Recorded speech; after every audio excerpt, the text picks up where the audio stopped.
दोस्तों, आपने ज़िंदगी में ऐसे लोग ज़रूर देखे होंगे जो खुद अपनी कौम या फिर मुल्क को बुरा कह देते हैं, लेकिन अगर कोई और उनकी कौम या फिर मुल्क को बुरा कहे तो उनको इतना बुरा लग जाता है कि वो लड़ने को आ जाते हैं। ये चीज़ उनके अंदर नेचुरली होती है कि वो अपनी कौम या फिर मुल्क के बारे में कुछ भी बुरा नहीं सुन सकते। हाय दोस्तों, मेरा नाम सलमान है और आज मैं बात करूंगा नेशनलिज्म और नेशनलिज्म आइडियोलॉजी पर। तो आइए अपनी वीडियो स्टार्ट करते हैं।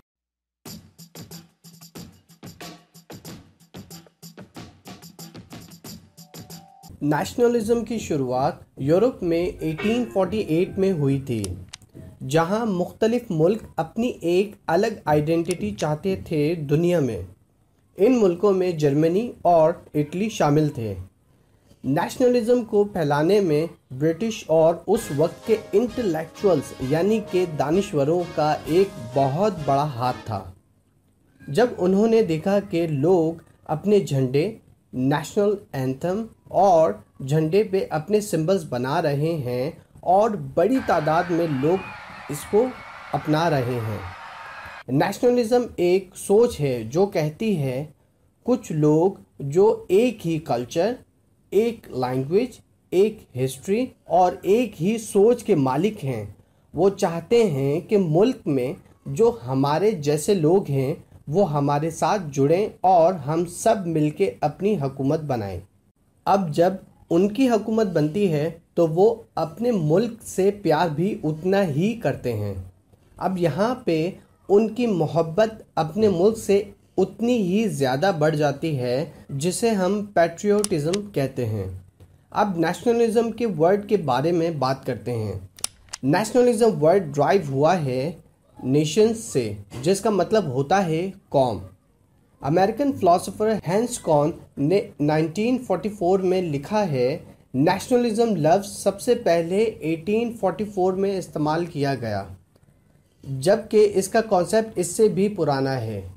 करीबन 17वीं सेंचुरी में इसका कॉन्सेप्ट इंट्रोड्यूस किया गया था और 19वीं सेंचुरी में इसका मतलब एक बुरे लफ्ज़ों में लिया जाने लगा। नेशनलिज्म का कॉन्सेप्ट एज लेफ्ट विंग रखा गया था फ्रेंच रेवोल्यूशन और फ्रेंच रेवोल्यूशनरी वॉर के वक्त, जिसका मकसद था सिविक नेशनलिज्म, यानी कि सारी कौमों को एक साथ रखा जाए और उनको एक साथ रहने पर राज़ी किया जाए।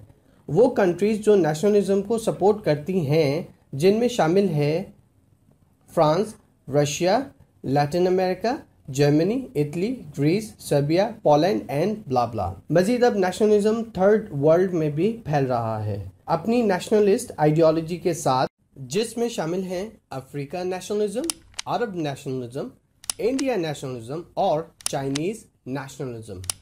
अब बात करूंगा नेशनलिज्म आइडियोलॉजी के ऊपर। नेशनलिज्म आइडियोलॉजी या फिर नेशनलिज्म मूवमेंट ये कहती है कि एक ख़ास कौम या फिर लोगों का ग्रुप जो कि ख़ास कर कायम की जाए, उनके फंडामेंटल राइट्स को सेव करें उनके होमलैंड या फिर सरजमीन पर। नेशनलिज्म आइडियोलॉजी ये भी कहती है कि हर नेशन के पास ये हक होना चाहिए कि वो इट्स सेल्फ गवर्न करे और एक कौम की बात एक कौम ही समझ सकती है।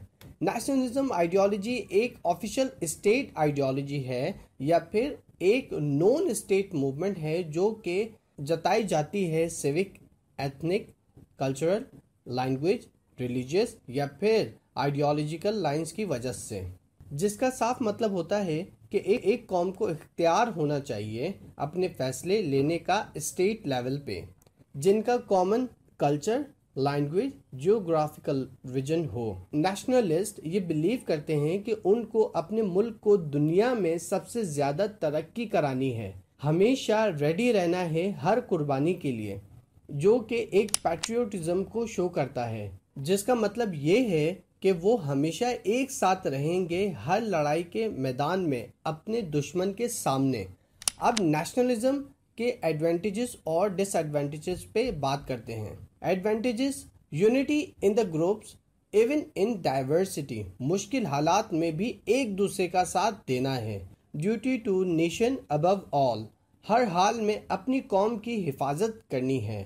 पैट्रियोटिज्म, कौम परस्ती, वतन से मोहब्बत। Pride in belonging to the nation, अपने कौम के ऊपर फख्र करना।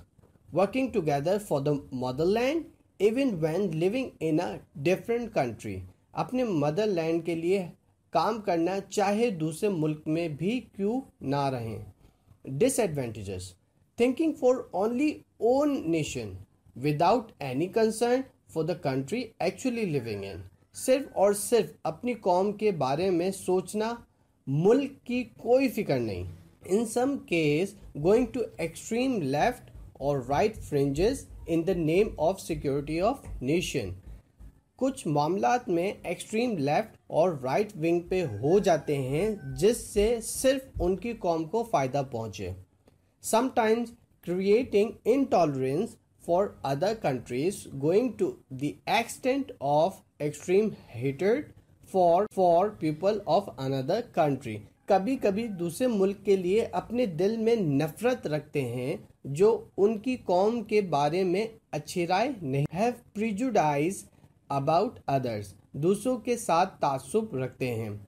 Insulting and hurting others nationalities, religion, social and cultures, दूसरे मुल्क के लोगों के साथ बुरे मामलात रखते हैं। नेशनलिज्म की टाइप्स के ऊपर मैं एक और वीडियो बनाऊंगा। इस वीडियो में मैं आपको इसकी 5 मेन टाइप्स बता दूं। Civic nationalism, cultural nationalism, ethnic nationalism, religious nationalism और रेशियल नेशनलिज्म। उम्मीद करता हूं कि ये वीडियो आपके लिए बहुत ही इंफॉर्मेटिव रही होगी। प्लीज़ इस वीडियो को लाइक करें और चैनल को सब्सक्राइब करें। अपना बहुत ख्याल रखिएगा। अल्लाह हाफिज़।